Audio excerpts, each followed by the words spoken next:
Today is a big day for me because I'm at home, surrounded by walls full of memories. Jack is here too, looking so proud and happy. He's exploring the ruins with excitement, and I can't help but feel his energy rubbing off on me. We're in the main part of my family's house, the place where my dad's dreams came true. My dad worked really hard to make this place amazing, and now it's worth a whopping $100 million. It's like his legacy, something he left behind for me when he passed away. Now, without my dad by my side, my husband wants a piece of our family's legacy. He insists that what used to be mine alone should now belong to both of us. But I know better. I have proof. Papers with my name, Sarah, as the rightful owner. At 42, I work in the digital world, thanks to my job at an online bank. This career wasn't just a whim, it was shaped by the values my parents taught me about money management. They showed me how important it is to be responsible with finances, lessons I still carry with me today. Growing up with money, my parents taught me to respect it and not take it for granted. Despite our wealth, they made sure I didn't grow up spoiled. My allowance was just like everyone else's, and we didn't eat fancy meals all the time. I went to a regular public school, not some fancy private one. But somehow, rumors about us being super rich spread anyway. People thought my life was all about luxury and fun because of our big house and money. Sarah, with your huge house and all your money, life must be easy, right? You must have all the cool gadgets and games. Can we come over and play? People often asked me these questions, thinking I had everything. But the truth was, my life wasn't as extravagant as they thought. I didn't have the newest toys or gaming consoles, but people still assumed I did.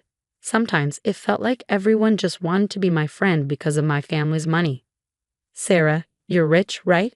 Can you lend me some money? People asking for money always made me uneasy.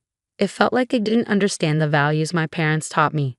Then, I got into a tough spot when I accidentally broke Maria's gaming console. I didn't have any money at that moment, which made things even worse. Around the same time, Julie and I became classmates. She asked if I had told my parents about the accident, but I was too scared of disappointing them to say anything. I can't tell them. They might get mad. That's why I'm asking you, Sarah, she confessed. Saying no felt awful, especially since I didn't want things to be awkward at school. But my parents were clear about not lending money, so I had to apologize to Julie and explain that I couldn't help. After I couldn't help Julie, she ended up crying. And soon rumors started flying around. People accused me of not helping a friend in need, even though my family was well off. I tried to explain that I didn't have any money to spare, but it didn't seem to matter. Then, Maria said something that really hurt.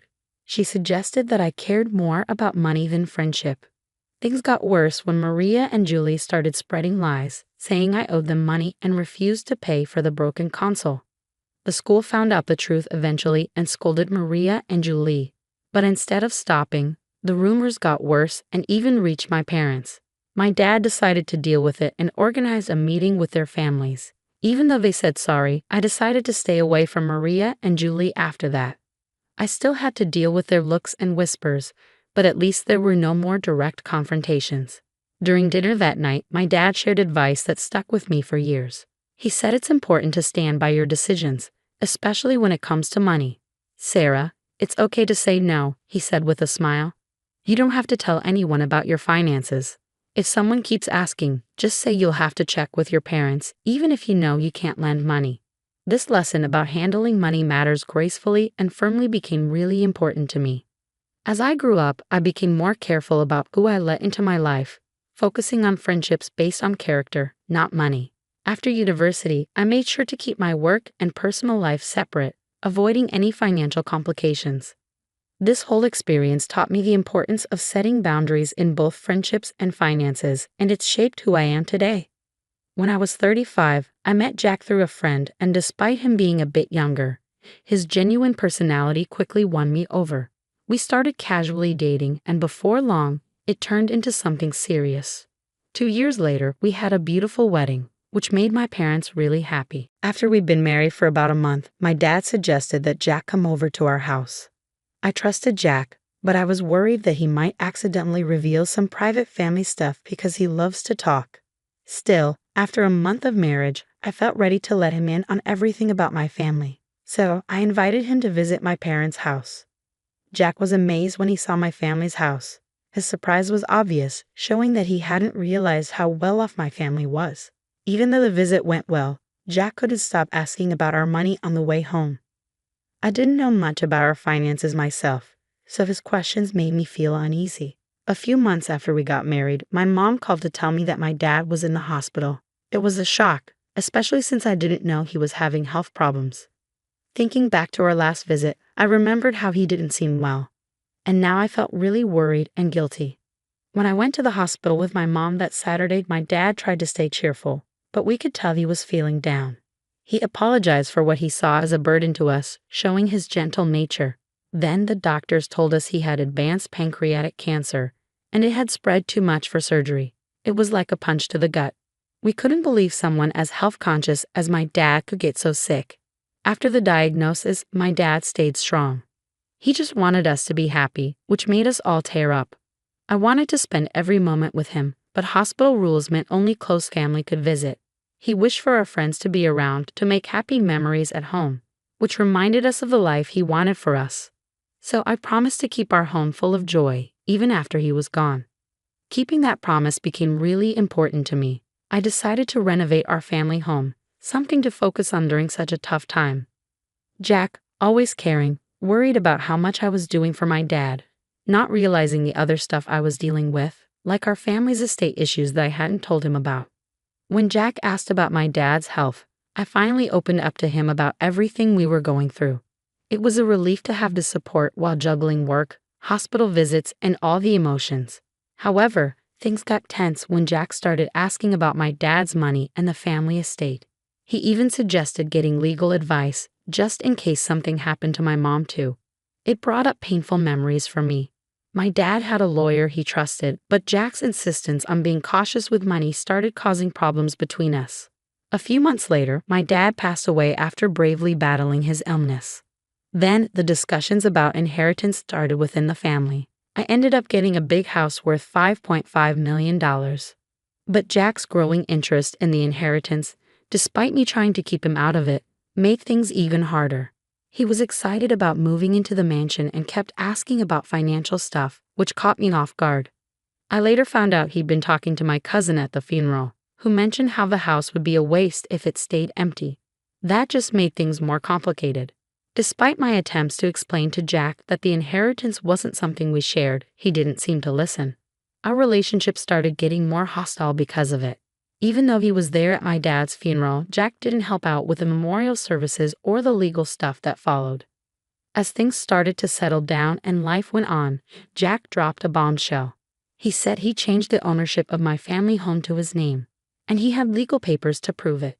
I was shocked and hurt.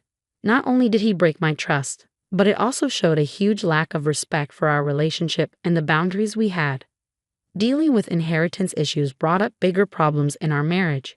We had to rethink what we valued, how much we trusted each other, and where our relationship was headed. When Jack told me he changed the ownership of our family home without telling me, I was shocked and hurt.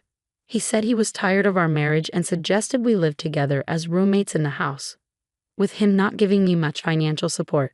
He even threatened divorce if I didn't agree, which was a lot to take in on top of everything else. I begged him to think about what he was doing and why he made such a big decision without talking to me. He said he'd talked to a lawyer about changing the ownership without my permission. Things got so bad that divorce seemed like the only way out. I was heartbroken and lost, feeling like I had to distance myself from the home and life I'd shared with Jack. I couldn't understand why he'd do something like this, and it felt like money had changed him for the worse. The next day, Jack demanded the house keys, saying the house was his now. This just made things worse. He tried to get into the house, but security stopped him. I showed them the real ownership papers, proving the house was mine because of my dad. Seeing the proof, Jack was shocked. He trusted a guy named Jerry to help him with legal stuff, and Jerry had lied to him. Jack had even given Jerry $360,000 to change the ownership, but it turned out to be a scam. Jack was really upset. He kept trying to call Jerry, but Jerry wouldn't answer. Jack was mad at him for tricking him and taking his money. Then he turned his anger on me, saying I spent too much money on things he thought were unnecessary. He even questioned if I understood how inheritance stuff worked. Even though Jack tried to fix things and suggested we give our marriage another chance, the trust between us was too broken.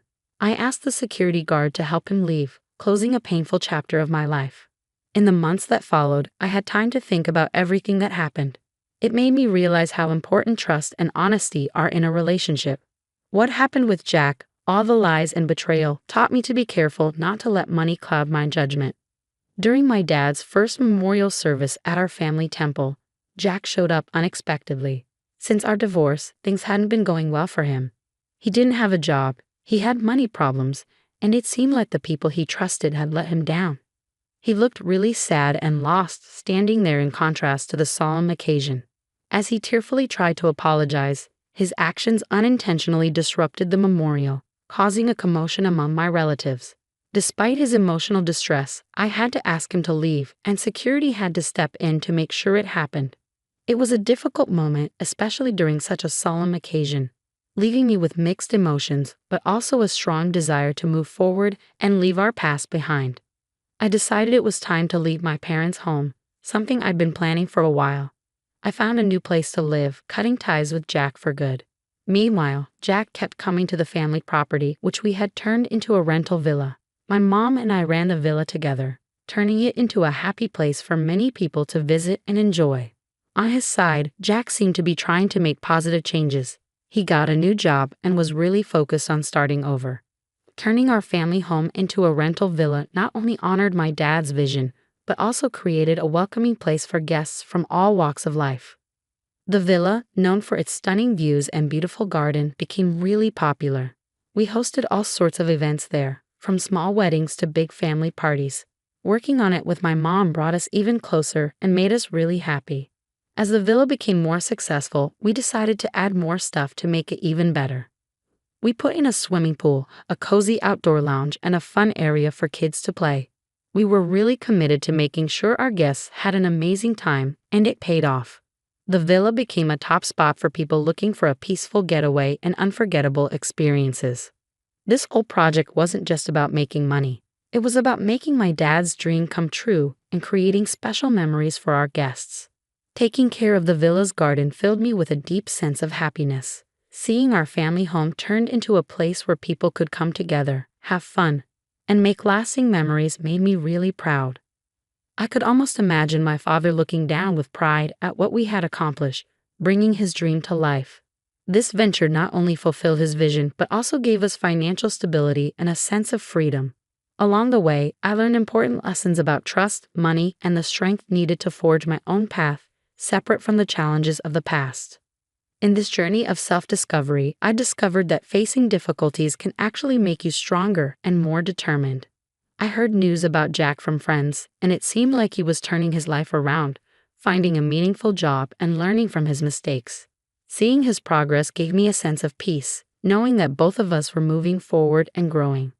My father's dream became a driving force for growth, not just for me and my mom, but for everyone who visited the rental villa. It became a place of joy and celebration, a sanctuary where people could create lasting memories.